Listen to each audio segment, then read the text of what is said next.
Now then, people, it's Joe. It's all Leeds TV. Okay, so I've just done a video reacting to the open EFL letter from Parry that I'm going to go through with you now. And you know, the video was upbeat, and it was a little bit bubbly, and we spoke about one Norman Hunter that it was at that time currently in hospital battling this virus, and I've come off that video, come to upload, and obviously the news has come that sadly Norman has passed, which it's really sombering and really hit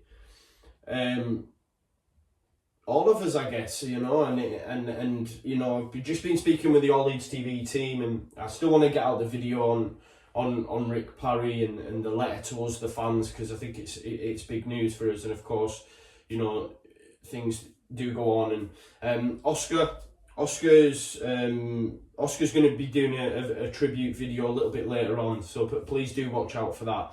Oscar's dad works at the club, and you know, it was pretty close with Norman, and of course, you know, Oscar will have been around him a lot more than the majority of us within the team. So look out for that.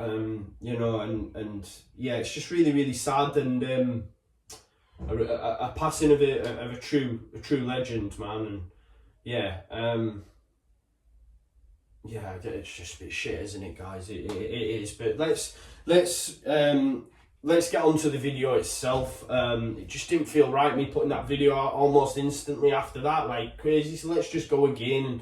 And I you know, offer my condolences and thoughts and prayers go out to Norman's family, and of course the Leeds United family as well. Them that grew up getting to see Norman, you know, in the flesh week in, week out, during that great Leeds United side. You know, I've got photos of some of them on the wall, you know. I've got sort of tags from Madeley, you know what I mean? Like it resonates through generations, right? So it's really such a massive loss. But let me get on to the reason for this video, okay? We've had an open letter addressed to us, the football fans, the fans of the 92, all of EFL's football clubs, and it comes from the EFL chairman, Parry. He does touch on the virus, what's to come next, and what the future plans are for the league, okay? There's some positives in there we can take, okay? What I will do is read through the letter, and we can react and react live, and you guys put your comments in the comments as well, please, as you watch the video. Sorry, yeah, it's just different, man. It's hit us like a ton of bricks, really. It's bad. So, dear supporter, the COVID-19 pandemic has quite clearly brought about challenges which extend beyond the game we all love, and led to an unprecedented and testing situation for everyone. And we've seen that now. You know, this is the thing. It's hit us, and in these circumstances, open and honest communication is more important than ever. And it is with this in mind that I'm writing directly to the supporters of every EFL club today on the 132nd anniversary of the foundation of the Football League. So happy birthday to the Football League. And of course, this letter is addressed to you, to me, to every football fan within you know, who supports a team within the EFL leagues. He wants to say, I want to start by offering my condolences to those who have lost loved ones to this terrible disease. I would also like to acknowledge once again the incredible work being carried out by key workers, including frontline NHS staff and carers at this difficult time. Their collective sacrifice for the health and well-being of others is something to be truly proud of, and one which, on behalf of the EFL, I would like to sincerely thank them for. And of course, we at All Leeds TV and you guys watching this video will be thankful for as well. You know, we all go to clap at 8 o'clock out of our windows on our streets, you know, with our families all being together, and it's nice to see. Of course, maintaining social distancing. People down in the south on the London Bridge need to really check themselves, because that behaviour is just not on, you know. We need to, yes, celebrate, yes, clap hands, but stay within your family, you know. Don't all come together in the middle of an area. But that's just my thoughts on that. It is often said that football is like a family, and we have seen that many of those undertaking vital work are fans of EFL clubs. None more so than this. You know, there'll be an outpouring for Norman today, not just within Leeds, and rightly so, across football. So yeah, you know, true words spoken there by Rick. He does say, from Bristol to Bolton and Colchester to Carlisle, supporters across the country are among the heroes making a positive impact. And it's been heartening to see and to hear the stories of people coming together at such a crucial time. You know, we've seen the old timer who's been doing 100 laps of his garden that's raised over 12 million for the NHS. And you know, I was nominated to do 5k and donate £5 today by Riot Badger, you know, and just everyone's coming together, and it is really great to see, and that real sense of community that we all thought was there anyway. You know, it's really shone a light to show actually there's more we can do. And I think, you know, when we're eventually on the other side of this, you know, that will remain. We've taken a lot of things for granted, and I think this has really been an eye-opening period for all of us. He goes on to say, our clubs are also rising to the challenge and are carrying out important work in their local communities. We know that 8 in 10 people in England and Wales live within a 15-mile radius of an EFL club. So whether it's offering practical, emotional or physical support, the help football clubs are providing should not be underestimated. It is, of course, by continuing to adhere to government guidelines that we can all play our part in the national effort against coronavirus. And so I'd also like to take this opportunity to urge you all to stay at home. In doing so, you will save lives. When it comes to footballing matters, I understand the desire among fans for definitive answers, particularly around the conclusion of the 2019-20 campaign. As I'm sure you will appreciate, the situation presents significant operational and financial challenges, including the logistics of clubs returning to full operational status. The practicalities of playing football behind closed doors and the possible knock-on effects for the 2020-21 campaign must please be assured that we are working hard on these, and we will update you as soon as we can once decisions have been made. The key thing for me, let's not worry too much about the future. Let's not worry about 20 and 21. Let's get what's here and now and in the present finished first of all. That would be my opinion on that matter. Let me know your guys' thoughts in the comments.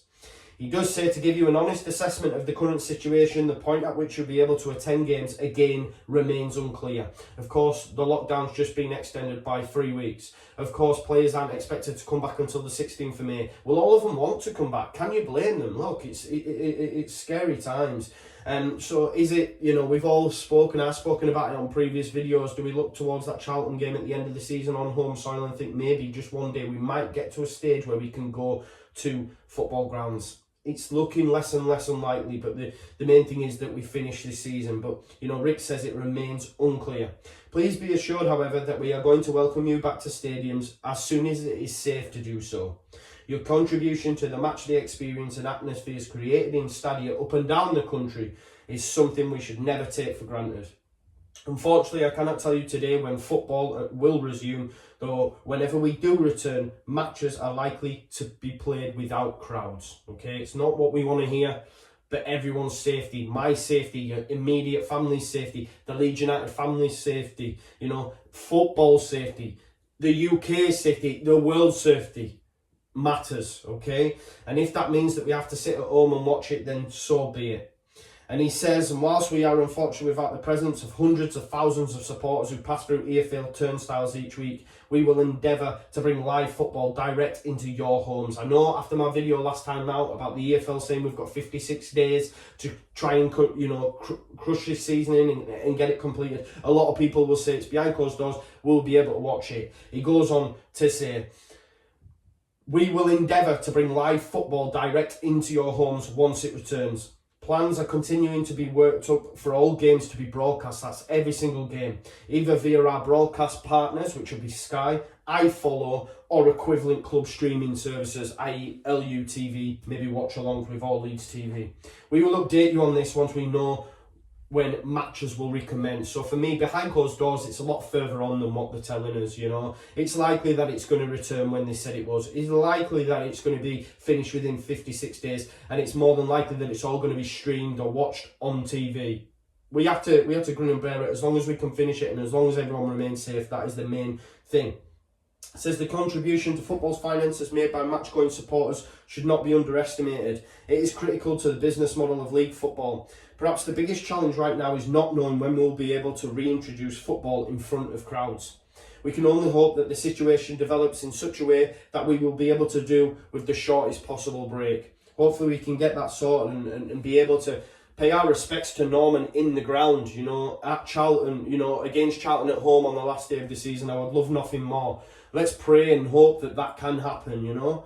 With or without spectators, he goes on to say, delivering a successful conclusion to this season remains their goal to ensure the integrity of our competitions. And that's what the UEFA said. It's about integrity. We have to complete the seasons. No giving away of trophies. We have to complete the seasons.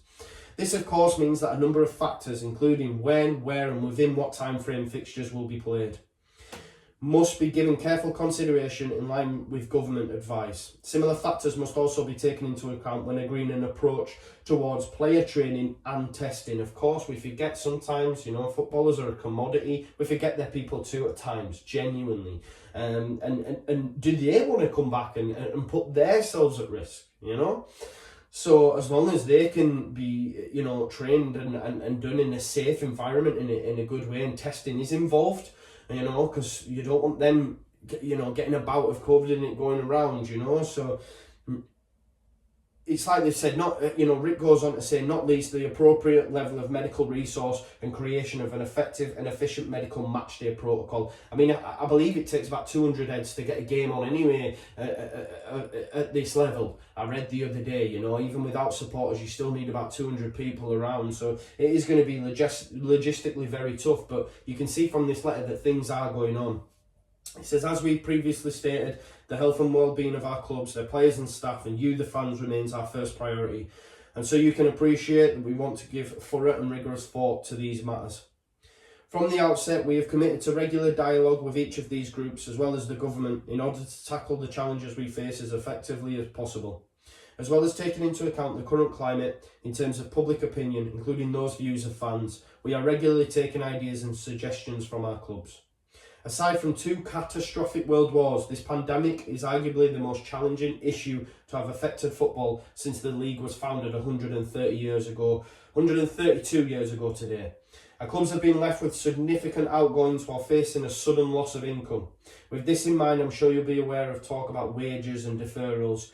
Good progress is being made in these areas with a view to this assisting in delivering medium to long-term solutions that protect our game for years to come. As I said when I arrived, the EFL and its clubs matter to many people, but most of all to the supporters. It is natural at this stage that you will have many questions, and we will endeavour to continue to provide answers and solutions, but we must do so with your health as well as that of the entire nation in mind. You know, we've seen it hit us today, you know. So of course, our health comes first. We all get that. And he goes on to say, and to finish with, I thank you for your patience so far and ask for more of the same. This is a serious situation which is changing by the day and one which requires informed and considered decisions. The next few weeks will bring more clarity when it comes to our operational plans, and as always, we'll look to maintain regular communication. One thing we can be sure of is that football and normality will return, and we will do so more quickly if we remain united. For now, thank you for your ongoing support and please stay safe. Yours sincerely, Rick Parry, EFL Chair. Yours sincerely, Joe Wainman, All Leeds TV. Thank you for tuning in, guys. I know the atmosphere will be a little bit sombre. Still wanted to get out the video on my heart and condolences go out to Norman and his family, and I know you guys will feel that too. Of course, watch out for Oscar's tribute video a little bit later on as well. And thank you so much for tuning in. Like, comment, share and subscribe. Let me know your thoughts on the letter, and of course put your thoughts and prayers for Norman in the comments as well. And yeah, stay safe please, and I'll leave it there. Marching on together, now more so than ever. Leeds, Leeds, Leeds.